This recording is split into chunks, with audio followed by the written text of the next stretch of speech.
Әлем мойындаған заманауи медициналық жабдықтар Шымкентте өндіріледі. Қайда және қалай? Жүрек дүрсілінің халін бақылауда ұстап тұратын құрылғы мен тағы басқа гаджеттер. Оларды дайындап шығарудың барлық құпиялары бүгін ашылады. Автоматтандырылған кереуеттер. Бұрынғы мен қазіргі уақыттағы жағдайлардың айырмашылығын көреміз. Жедел жәрдем көлігінің ішінде біз білмейтін тағы қандай сырлар бар.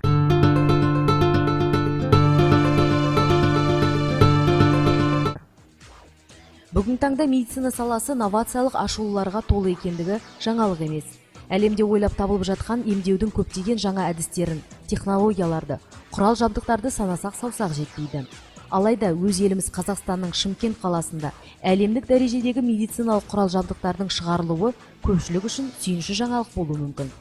Казмедприбор зауыты бұл құрылғыларды тек шығарып қана қоймай, олардың әр бөлшегін шикізаттан өңдеп, құрастырады, жинақтайды, ол аз болса Қазақстаннан басқа шетелдерге де жеткізіп береді. Бұл жайында сәл кейінірек.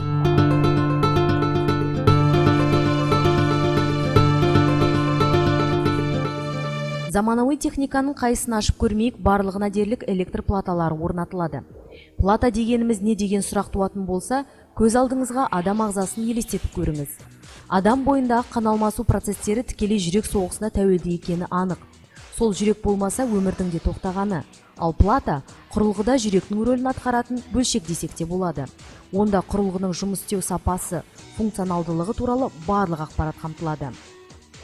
Ең алдымен электр платасының атасы болып табылатын баспа платасының пайда болу тарихына кішкене тоқталсақ. 20 ғасырдың басында телефония саласында ғылыми зерттемелер жүргізген неміс инженері Альберт Паркер Хансен бүгінгі күні баспа платасы ретінде танымал құрылғының түп тұлғасын жасап шығарған. 1902 жылы өнертапқыш патенттік мекемеге өтінім тапсырғалы бері бұл тарихи дата баспа платасының туылған күні болып есептеледі. Ал енді соңғы заманауи технологиямен жасалатын платаның бүгінгі түрімен оны жасап шығару әдісі қандай? Бұл сұрақтарға жауапты біз Шымкент қаласындағы Казмедприбор зауытында таптық.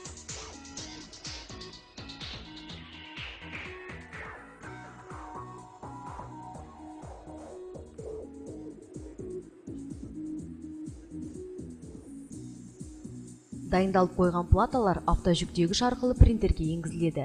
Әр платаның өзіне арналған трафареті болады. Арнайы компьютерлік бағдарлама арқылы платаның бетіне сол трафарет арқылы тура діттеген жеріне сұйық қалайы сызылып құйылады. Кейіннен қалайының көмегімен платаның бетінде тоқ өте алады. Келесі кезеңде ыңғайлы автоматта қалайы жағылған платаның үстіне микрочиптер қойылады. Чиптердің өз орнында болуын компьютерлік бағдарлама автоматты түрде қадағалап отырады. Бұл жұмыс процесі екі оператордың көмегімен қайта жіті тексеруден өткен соң микрочипті платалар дәнекерлейтін пешке кіргізіледі. Пеш температурасы 8 бөлікте түрлі болып келеді. Әр бөліктен бөлікке көшіріліп отыратын платалар орта кезеңге келгенде пештегі ең жоғарғы температура Цельсий бойынша плюс 270 градустан өтеді. Пештегі жұмыс процесінің соңғы кезеңінде платалар вентилятордың көмегімен жақсылап кептіріліп сыртқа шығады. Мұнда жұмыс сапасын оператор үлкейткіш әйнекпен жақсылап тексеріп, дайын болғандарын келесі бөлімге жіберіп отырады. Жасалып дайындалған бұл бөлшектерді құрастыру жұмыстары тазартылған бөлмеде жүргізіледі. Мұнда платалар корпустарға бекітіліп, бір-бірінен монтажды кабельдермен жалғанады. Үлкен мұқияттылық пен тәжірибені қажет ететін бұл жұмыстарды жұмысшылар өз қолдарымен істейді. Жабдықтар толық жинақтау жұмыстарынан өткен соң құрастырылған заттар техникалық бақылаудан өтеді. Мысал ретінде кереует жанындағы мониторды тексеруден өткізетін болсақ, бұл құрылғы адам ағзасында болатын процестерді жалған түрде жаңғыртатын NIBP симулятор деп аталатын аппаратқа жалғанады. Осыдан кейінгі соңғы кезеңде жабдықтар 2 тәулік тестілеу аймағында қосылу күйінде сақталады. Бекітілген уақыт өткен соң өнім толымдаушы құрылғылармен бірге қораптарға салынып, тапсырыс берушіге жөнелтіледі. Казмедприбор зауытында өндіріліп шығарылатын жабдықтардың ең басты ерекшеліктерінің бірі олардың барлығы дербес, яғни автономды түрде жұмыс істей алады. Әр құрылғыға жады картасын орнату арқылы онда науқас жайындағы барлық деректерді сақтауға болады. Мысалы, бір жады картасы орташа алғанда 1000-нан 10 мыңға дейінгі науқастар туралы мәліметтерді сақтауға мүмкіндік береді.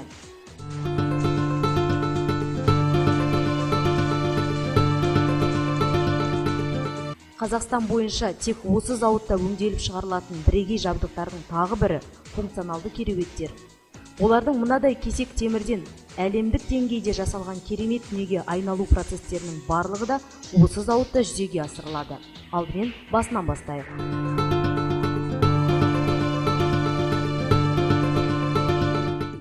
Бір жапырақ темір алдымен майыстырылады, бөлшектерге бөлінеді. Оған тетіктер мен тесіктер, доғалар жасалады. Кейіннен олар бір-бірімен дәнекерленеді және тағы да дәнекерленеді. Жоғары температурадағы пеште қыздырылады. Содан шыққан бұйым полимерлі ұнтақпен сырланады.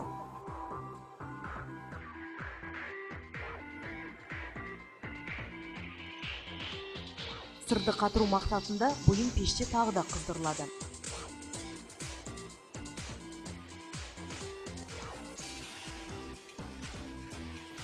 Сырланған бөлшектер кепкеннен соң оларды арнайы мамандар құрастырады. Айтып беруге оңай, алайда іс жүзінде үлкен тәжірибелік пен ұйымшылдықты қажет ететін осындай еңбек нәтижесінде еліміздегі төсек тартып жатқан талай науқас жандарға көмек болатын осындай кереуеттердің алуан түрлері пайда болады.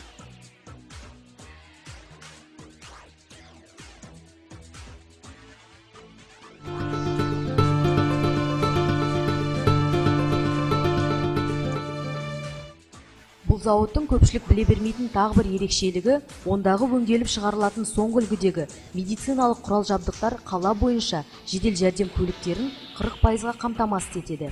Олардың тізімінде электрокардиограф, ықшамды пульсоксиметр, алмалы-салмалы зембілі бар арба, ықшамды 2 фазалы дефибриллятор, 2 литр оттегіге толтырылған баллоны бар редуктор, қатты тіреуші бар бүйір және жанамалы жиналмалы зембілдер, изотермиялық қорғағыш терможапқыш және тағы басқа.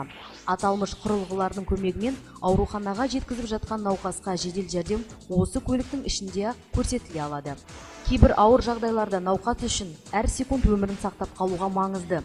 Осындай жағдайларда жедел жәрдем көлігі жабдықталған қажетті құрылғылардың көмегін теңдессіз деуге болады.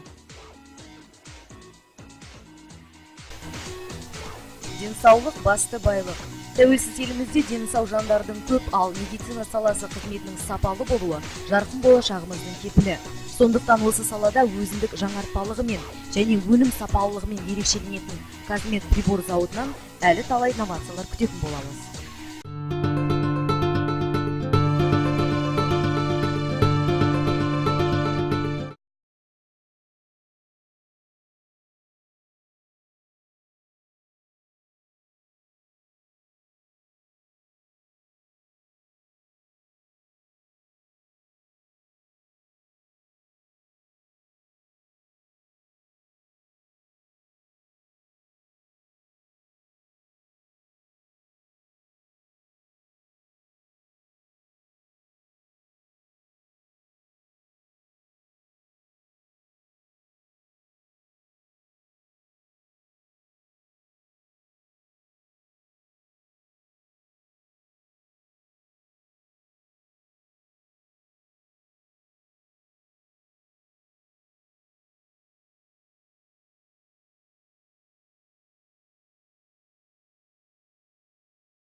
болот.